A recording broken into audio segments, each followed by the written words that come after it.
크립토토마토, 어제 리플사 1분기 보고서가 나왔죠. 이 보고서 관련된 소식들 그리고 흥미로울 수 있는 정보들을 모아가지고 인사를 드려보고 있습니다. 첫 번째로 1분기 보고서에 어떤 내용들이 들어있는지 살펴보도록 하겠는데요. 일단은 XRP 판매량, 리플사 같은 경우는 계속해서 XRP를 ODL 관련된 사업을 확장하기 위해서 판매를 해오고 있었죠. 그리고 판매를 함과 동시에 바이백도 꾸준하게 유지를 해오고 있었는데요.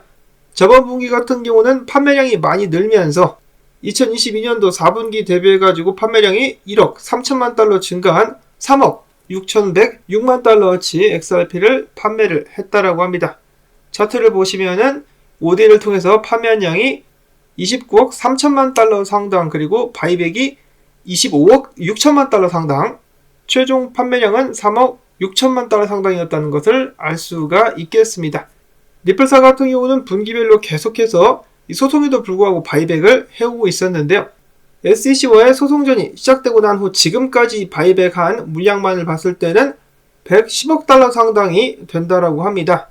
꾸준하게 바이백을 해줌으로써 너무나 과도하게 물량이 시장에 풀리지 않도록 관리를 해주고 있는 리플사.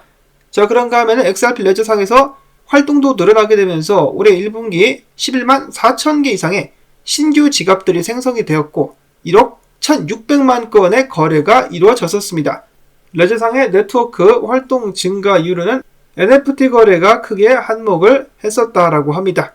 자, 그리고 추가적으로 해당 기간 동안에 소각된 XRP가 14만 개 이상이다라고 하는데요. XRP 거래가 이루어질 때마다 여러분도 아시다시피 소량이 소각이 됩니다. 그리고 지금까지 총 소각된 물량 같은 경우는 1,100만 개가량이 된다라고 하는데요. 그렇게까지 많은 물량이 소각이 되고 있는 것은 아닙니다만은 그래도 소각이 꾸준하게 이루어지고 있다라는 것, XRP 물량이 전체적으로 줄어들고 있다는 것을 알 수가 있겠습니다. 자, 이런 상황에서 한 트위터 사용자는 리플사의 CTO인 데이빗 슈워츠에게 물어봤습니다. 얼마나 많은 시간이 걸려야 XRP 1,000억 개의 물량이 모두 소각되도록 이 상품이 디자인되어 있느냐, 코인이 디자인되어 있느냐라고 물어보니까 데이빗 슈워츠가 이야기하기를 그러한 상황은 다음에 두 가지 이유 때문에 발생하지 않을 것이다. 첫 번째로 물량이 줄어들면 가격이 올라가며 소각되는 횟수도 적어지는 경향을 보이며, 두 번째로는 XRP 레저 및 거래에 대해서 중점적인 법칙을 바꾸는 것은 쉽지 않지만 커뮤니티 같은 경우 그럼에도 불구하고 시스템이 붕괴되도록 놔두지 않을 것이다. 즉 소각이 되는 비율을 투표로 인해서 줄일 것이다 라고 예측을 하고 있었습니다.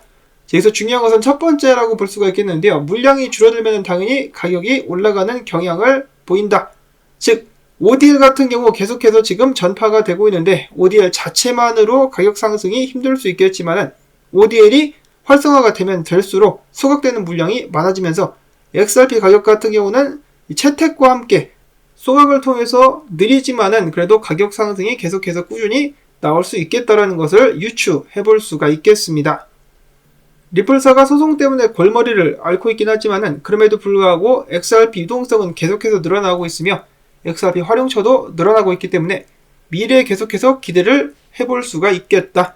자, 그 외 1분기에 다음과 같은 내용들이 포함이 되어 있었는데요. 1분기에 30억 XRP가 락업에서 해지가 됐었는데 이 중에 21억 개가 묶이고 9억 개는 밖으로 나왔다라고 합니다.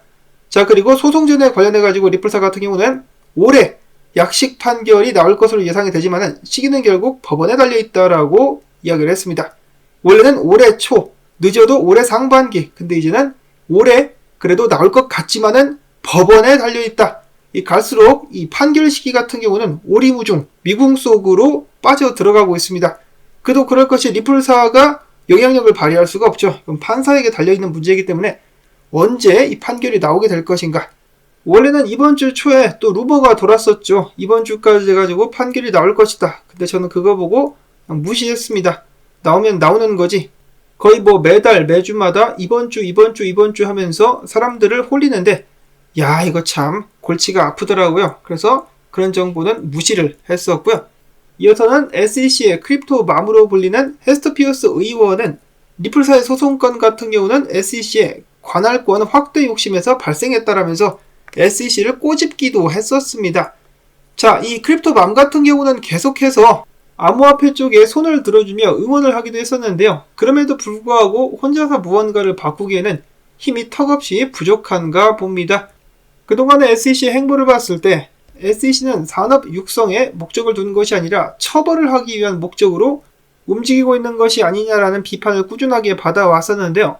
이제는 거래소들도 반격에 나선 상황이기 때문에 앞으로 SEC와의 미국 내 암호화폐 산업과의 갈등 어떤 식으로 마무리가 될지 지켜봐야 될 것 같은데, 그 과정 속에서 리플사 간의 소송 굉장히 중요한 역할을 할 수밖에 없겠죠. 그렇기 때문에 판사가 이리저리 재면서 뜸을 들이고 있는 것이 아닌가라는 생각이 듭니다. 자, 그리고 지긋지긋한 소송. 모든 XRP 홀더가 리플사를 응원하는 것은 아니다. 그 전부터 리플사에 대해서 집단 소송을 제기했었던 사람들이 있었죠. XRP 투자를 했다가 돈을 많이 잃어가지고 XRP가 증권이다라고 주장을 하면서 계속해서 리플사에 대해서 집단 소송을 제기하고 있는 그 집단이 있는데, 얼마 전에 법원에서 집단 소송 관련된 공개 심리가 진행되기도 했었다라고 합니다. 해당 심리에서는 리플랩스를 고소한 원고 측의 대표 자격 인정 여부를 놓고 양측의 구두 변론이 진행이 되었었다라고 하네요. 이런 사람들 같은 경우는 아마도 SEC를 응원하고 있지 않을까 하는 생각이 듭니다. 이어서 챗 GPT에게 물어봤습니다. 2025년도 XRP 예측 가격은 어떻게 될 것 같냐? 그랬더니 인공지능이 뭐라고 대답을 했느냐? 몰라요. 여러 변수로 인해서 현재로서는 2025년도 XRP 가격을 예측하기가 어렵다라고 답했습니다. 규제의 불확실성, 시장의 심리 변화, 기술 발전 등으로 앞으로 어떤 식으로 XRP 가격이 올라갈지는 모르겠다. 차트를 봐도, 기술적 분석을 봐도, 소송 상황을 봐도 예측할 수가 없다라고 답을 한 것인데요. 다만 챗 GPT는 동네 꼬마도 할 수 있을 만한 해석을 내놨습니다. 리플사가 SEC와의 소송전에서 승리한다면 암호화폐에 대한 신뢰도를 높이고 기업과 투자자의 채택을 장려할 수 있기 때문에 XRP 가격에 잠재적으로 긍정적인 영향을 미칠 수 있을 것이다. 또한 XRP의 역사적인 가격 흐름을 봤을 때 더 광범위한 채택이 실현될 경우 향후 1달러 이상 가격을 기록할 수도 있을 것. 야, 이거 나도 AI 할 수 있겠는데? 농담이고요.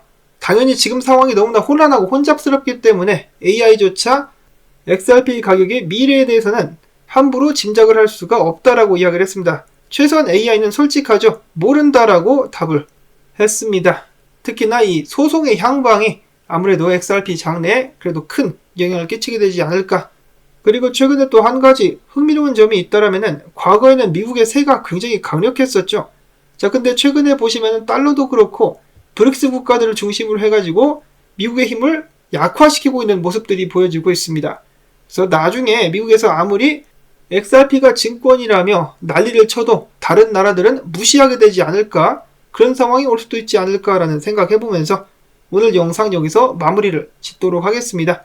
도움되셨다면 토마토밭 도와주기, 광고 한 편만이라도 마지막까지 시청료로서 틀어놔주기, 혹은 링크를 통해서 하드웨어 지갑 구매해주기 부탁을 꼭 드리면서 저는 다음에 새로운 소식 가지고 또 인사를 드리도록 하겠습니다.